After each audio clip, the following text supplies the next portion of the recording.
से जलील हुए थे, जिस तरह से बेइज्जत हुए थे अफगानिस्तान के सामने बीते साल, जिम्बाब्वे के सामने उसके पहले, और इस साल बाबरी कप्तानी में यूएसए के सामने, हम डिजर्व नहीं करते थे। बड़ी बड़ी बातें करवा लो, लेकिन मैच नहीं खेल पाए। इंडिया के सामने बने बनाए मैच में उनकी हार हुई, और इसीलिए कुदरत ने कहा कि देखो पाकिस्तान क्रिकेट जो है ना, वो बहादुरों का खेल है, और वो कौम जो बहादुरी से नहीं खेल सकती है उसे आगे खेलने की जरूरत नहीं है। तुमसे बेहतर अमेरिका वाले हैं, कम से कम वर्ल्ड पावर है, दिलेरी से खेल रहे थे नए नवेलों की टीम लेकर, कुछ तुम्हारे लड़के कुछ इंडिया के लड़के थे, और अच्छा खेला, तुमको हराया, इंडिया को टक्कर दी, बाकी छोटी टीमों को हरा रहे हैं, तो let them go, they deserve कि वो आगे जाकर खेले। और अब पाकिस्तान का अगला मैच खेलना कोई लॉजिक नहीं है, और उसके बाद जो त्योहार है, तो बारिश की वजह से रद्द हो गया है यूएसए वर्सेस आयरलैंड का मैच। एक टीम सुपर 8 में आ गई है और एक टीम की विदाई हो गई है।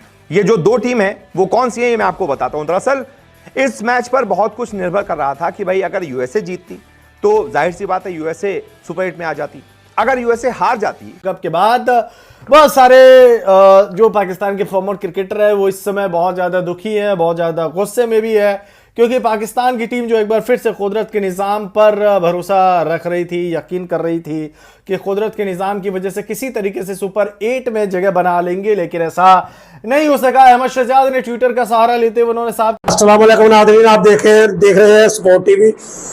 मैं आपका दोस्त होस्ट कमर जमान। हाईलाइट्स आप देख ही चुके हैं। पाकिस्तान टीम का सफर हुआ इख्तिताम पजीर, और पाकिस्तान का सफर खत्म होते ही भारतीय मीडिया का क्या कहना है जानने के लिए चलते हैं वीडियो की जानब। पहले चैनल को लाइक और सब्सक्राइब कर दें। शुक्रिया, अल्लाह हाफिज़।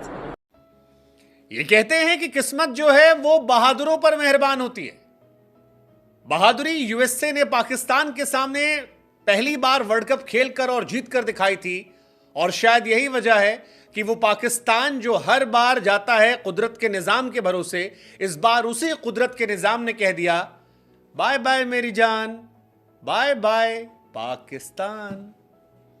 हाँ, वैसे पाकिस्तानी भी कह रहे हैं कि यार अच्छा ही हुआ यार हार गए, क्योंकि जिस तरह से जलील हुए थे, जिस तरह से बेइज्जत हुए थे अफगानिस्तान के सामने बीते साल, जिम्बाब्वे के सामने उसके पहले, और इस साल बाबरी कप्तानी में यूएसए के सामने, हम डिजर्व नहीं करते थे। बड़ी बड़ी बातें करवा लो, लेकिन मैच नहीं खेल पाए। इंडिया के सामने बने बनाए मैच में उनकी हार हुई, और इसीलिए कुदरत ने कहा कि देखो पाकिस्तान क्रिकेट जो है ना, वो बहादुरों का खेल है, और वो कौम जो बहादुरी से नहीं खेल सकती है उसे आगे खेलने की जरूरत नहीं है।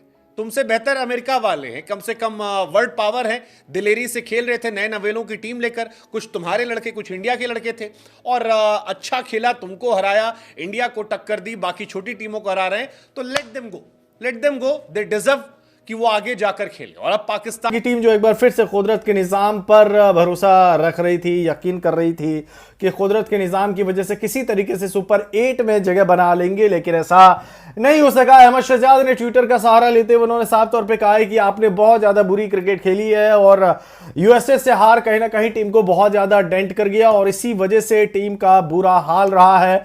आप हर टाइम दूसरे टीम के कंधों पे चढ़कर जो है आप क्वालिफाई नहीं कर सकते हैं, आपको अपनी क्रिकेट बेहतर करनी पड़ेगी। और अनफॉर्चुनेटली पाकिस्तान में लॉबिंग, ग्रुपिंग्स और पॉलिटिक्स इतना ज्यादा होता रहा है, सोशल मीडिया, पीआर बाजी इतना ज्यादा होता रहा है कि किसी को भी पाकिस्तान क्रिकेट को बेहतर करने का टाइम कभी नहीं मिला, और उसका नतीजा यह देखने को मिला है कि T20 विश्व कप के ग्रुप से ही पाकिस्तान की टीम जो है वो बाहर हो गई है। कई लोग पाकिस्तान को यह बता रहे थे कि T20 विश्व कप का फाइनल खेलने वाली है ये टीम, लेकिन ऐसा नहीं हुआ। अनप्रेडिक्टेबल टीम एक बार फिर से प्रेडिक्टेबल हो चुकी है।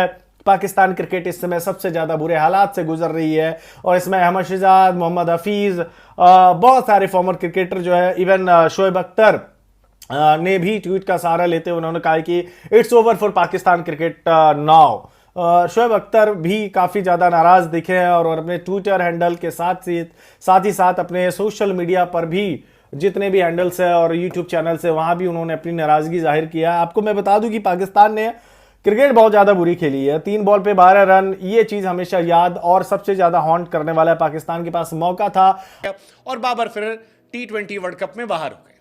अब क्या फिर बाबर कप्तान बनकर आएंगे? आई थिंक अगर थोड़ी भी शर्म बाबर में या उनके क्रिकेट बोर्ड में होगी तो शायद इस बार बड़ी सर्जरी की जाए, जिसकी बातें पाकिस्तान में चल रही है। लेकिन फिर कहानी यही कि एक तरफ पाकिस्तान के लिए आपको बुरा लगता है क्योंकि इंडिया ने जितना सपोर्ट हो सकता था पाकिस्तान के लिए वो किया था।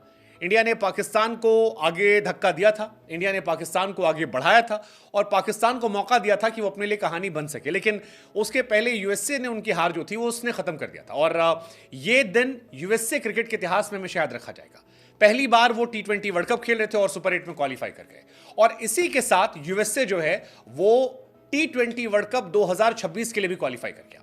तो you should be happy for NRI Indians, क्योंकि वो हमारे भाई बंधु हैं जो वहां से खेल रहे हैं और अब वो 2026 के वर्ल्ड कप में भी खेलेंगे और वो बहुत खुश होकर खेलेंगे क्योंकि पहला वर्ल्ड कप था, दिलेरी से खेले, जोश बढ़ाया, माहौल बनाकर गए और फिर क्या हिस्टोरिक मोमेंट जो है वो क्रिएट कर दिया था। गजब यार, मतलब आपको यूएसए के लिए बहुत अच्छा फील होता है लेकिन पाकिस्तान के लिए आपको बुरा लगता है, पाकिस्तानियों के लिए बुरा लगता है। पाकिस्तान के लिए क्यों बुरा लगेगा? पाकिस्तान की टीम ने जो खेला है, मैं अगर उनके एक्स मंत्री के उसमें कहूं तो वो कह रहे थे कि अगर ये वाले भी आए होते तो भी इनको हरा के चले गए होते। अब इससे बड़ा स्टेटमेंट क्या हुआ कि वहां का एक एक्स मंत्री उनके बारे में ये कह रहा है, मतलब ये बहुत बहुत बहुत बहुत बड़ी बात है। बट पाकिस्तान ने मौका दिया, पाकिस्तान इंडिया के सामने आसानी से मैच जीत सकता था। 119 रन पर ऑल आउट हुए थे इंडिया, अच्छी गेंदबाजी की थी, 113 रन पर वो आउट हो गए, मतलब 119 आप डिफेंड नहीं कर पाए और वहीं से लगा था कि मामला गड़बड़ा गया, उनके लिए कहानी हो गई। यूएसए के साथ वो एक दिन में 2 बार मैच हारे, पहले 159, उसके बाद फिर 18 रन नहीं बना पाए और यूएसए जो है बल्ले बल्ले हो गया। पाकिस्तान चैंपियन टीम थी शुरुआत में, 2020 वर्ल्ड कप में रनर अप थी, 2009 में चैंपियन बनी, 2010 में सेमीफाइनल खेला, 12 में सेमीफाइनल खेला, लेकिन उसके बाद से जिंदगी जो है वो खराब हो गई। 14 में सुपर 10, 16 में सुपर 10, 21 में फिर कमबैक अच्छा हुआ था बाबर की जब शुरुआती टीम आई थी, सेमीफाइनलिस्ट, रनर अप, लेकिन अब फिर फर्स्ट राउंड एग्जिट। 2022 के बाद बाबर का डाउनफॉल जो शुरू हुआ T20 वर्ल्ड कप के बाद, उसके बाद से वो कमबैक नहीं कर पाए और यही वजह है कि बाबर आजम की टीम जो है अब सवालिया निशान में। पॉलिटिक्स दोस्ती यारी .com